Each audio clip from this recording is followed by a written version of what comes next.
So hi friends, मी जसं की तुम्हाला माहिती मी हे शेड्यूल बनवलं होतं, पण हे फॉलो होत नाही आहे जेवढं व्हायला पाहिजे. पण 11th साठी झालं, प्रॉपर 11th साठी फॉलो झालं, पण 12th साठी होत नाही. दॅट्स वाय मग मी सरांचंच, गणितांच्या सरांचंच शेड्यूल हे करते, फॉलो करते. जसं की आता डिफरेन्शिएशन झालं, हे झाले, आणि केमिस्ट्रीचं मी आज अल्डिहाइड्स, फिनॉल अँड इथर केलं. एवढं झालं. आणि आज तर संडे होता म्हणून रिव्हिजन डे होता, आणि हे सगळं रिवाईज केलं मी. वेक्टर आणि लाईन अँड प्लेन बाकी आहे, ते करेल. आणि कारण की जसं की माझा उद्या पेपर नाही आहे म्हणून उद्या करेल.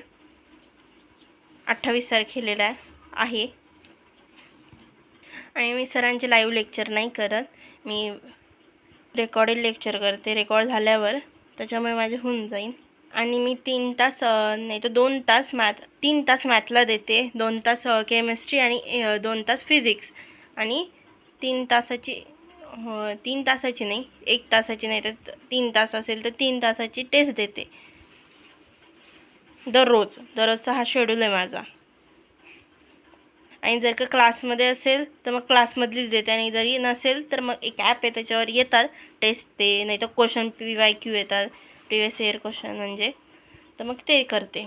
आणि हे फॉलो होईल कारण की फक्त 12वीचे ह्याच्यात, त्याच्यामुळे तर मग मी हेच फॉलो करणार आहे. कारण की 11वी झाली आहे माझी आता क्लिअर, फक्त 1 दिवसाचं बाकी आहे, ते नंतर करणार आहे मी.